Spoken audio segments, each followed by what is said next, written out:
በእርሻ ላይም ሰራለሁ፣ በዶሮ ላይ ሰራለሁ፣ በላም ላይ ሰራለሁ፣ በተሟላ ግብርና ላይ ሰራለሁ። የፈለኩትን ነገር መስራት እችላለሁ በዚህ ውሃ ማለት ነው። እሰራለሁ እችላለሁ የሚሉ ድምጾችና ተስፋዎች ዛሬ በየአቅጣጫው ይደመጣሉ። በአመት አንድ ጊዜ ብቻ አርሶ ከመጠበቅ ይልቅ 2 እና 3 ጊዜ በማረስ ዘመንን በስራ የመቀየር ጉጉት የብዙዎች ምኞት ነው። እንደውም ተከረምቱ የመስኖ ስራ በጣም ለውጥ አለ። በጣም እኔ አንዳንድ ቦታዎች እያየሁ ነው እየሰማሁ ነው። በጣም የመስኖ በጣም ተከረምቱ የበለጠ ነው። እንደው ብርድ ራሱ አይነካውም። አሁን በተለይ ስንዴው አራሽ ገበሬ ነኝ። በጣም አርሳለሁ። ያለኝ መሬት አለ በኮንትራትም በምንም እያልኩ በብዛት አርሳለሁ። ግን ምርቱ ያው የአንድ አመት ገቢ ነው። ይሄም በአመት 2 ተበላኮ ገበሬ በጣም እንኳን አገሪቷ ትለወጣለች።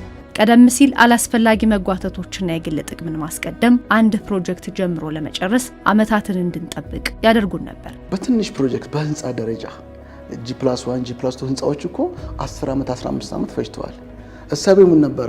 በቃ ኮንስትራክሽን ስንገባ ብር እናፍስበታለን ተብሎ የነበረ የተሳሳተ እሳቤ ነው። አንዱ ፕሮጀክቶቹን ወደ ኋላ ዲሌይ ያደረገባቸው። የመስኖ ፕሮጀክቶች አመትን ሙሉ ይሰራሉ፣ በሚቀጥለው አመትም ወይ ይፈርሳሉ፣ እንደገና ከዜሮ ይነሳሉ። ዛሬ ግን ይህ ያረጀ ያፈጀ አካሄድ ተቀይሯል። ዛሬ ጊዜ የለንም በሚል መንፈስ ፕሮጀክቶችን በፈጣን ሁኔታ አጠናቆ ለአገልግሎት ማብቃት የዘመኑ አዲስ የስራ ባህል ሆኗል። ይህ አዲስ የልማት መንፈስ በተለይም በመስኖ ልማት ዘርፍ አበረታች ውጤት እያሳየ ነው። ለረጅም ጊዜ የቆሙ ግድቦች በርከት ያሉ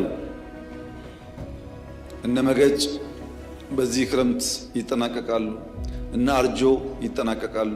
በአፋር በሶማሌ ክልል አይታችኋል ስናስመርቅ፣ ባሌ አይታችኋል።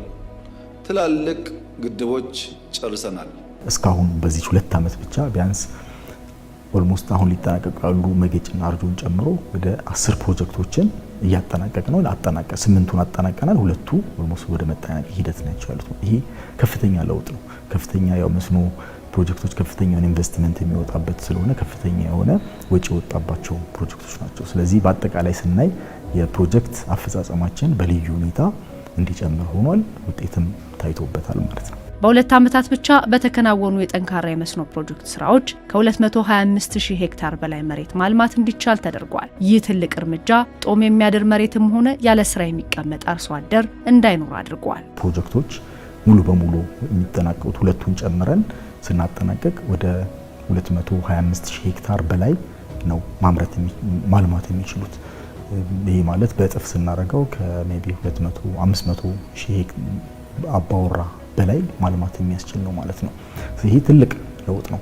ይሄ ማለት በዘመናዊ ብቻ መስኖ እየለማ ያሉትን ነው የሚያጠቃልለው። እነዚህ ፕሮጀክቶች በመጠናቀቃቸው የአካባቢው ማህበረሰብ 2 ጊዜና ከዛ በላይ ማልማት እንደሚችሉ ከዝናብ ጠባቂነት ደግሞ ያለንን ወንዝ የከርሰ ምድር ውሃ በመጠቀም ማልማት የሚችሉበት ደረጃ አድርሰናል ማለት ነው። ከዚህ በፊት እዚህ አካባቢ ያለው ማህበረሰብ ከዚህ በብዛትም ተጠቃሚ አልነበረም። ዌልመል ኢሪጌሽን በመሰራቱ አሁን እዚህ አካባቢ በሚመረተው የገበያ ምርቶች በተለይ ማሾ በብዛት ይመረታል፣ ሰሊጥ በብዛት ይመረታል።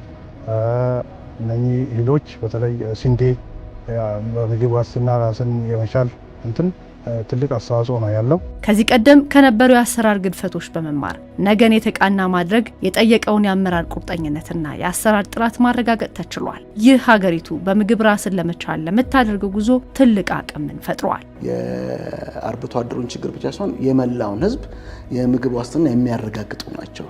ስለዚህ ድክመቶች ነበሩ። እነዛን ድክመቶች ግን ቀጣይ ለምንሰራቸው ፕሮጀክቶች ትልቅ መማሪያ የሆኑ ናቸው ለኛ።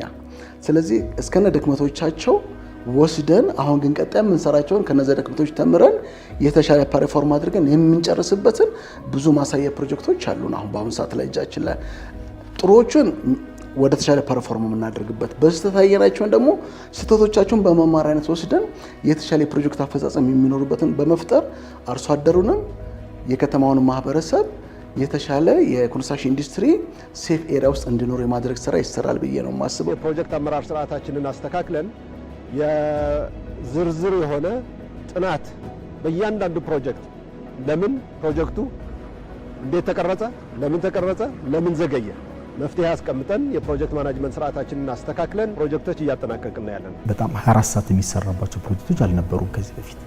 ማሳያ መጥቀስ ይቻላል። ለምሳሌ መገጭ 10 ምናምን ዓመት ቆየን እንላለን። በቃ ቆሞ ረጅም ዓመት የቆየ የሚለው ይህን ኮምፕሊትሊ ይህን ካልቸር ይህንን አባባል የሚለውጥ ስራ ነው የተሰራበት። የባለፈው ክቡር ጠቅላይ ሚኒስትሩ ባለፈው በወሰኑት ውሳኔ መሰረት ተቋራጭ ድርጅት አቅም ላለው ተቋራጭ ድርጅት በመስጠት አስፈላጊው በጀት እንዲመደብለት በማድረግ በቂና ትክክለኛ አመራር እንዲሰጠው በመደረግ ማሳያ የሚሆነው የመገጭ ፕሮጀክት ነው። መገጭ ፕሮጀክት አሁን ኦልሞስት መጠናቀቂያ ላይ ደርሶ በዚህ ዓመት እንኳን ውሃ ይዛል። በአጭር ጊዜ ውስጥ የተመዘገቡት እነዚህ የመስኖና የልማት ውጤቶች በቁርጠኝነትና በጥራት ከተሰራ የትኛውን ፕሮጀክት በጊዜው አጠናቆ ለሕዝብ አገልግሎት ማብቃት እንደሚቻል ማረጋገጫ ሆኗል።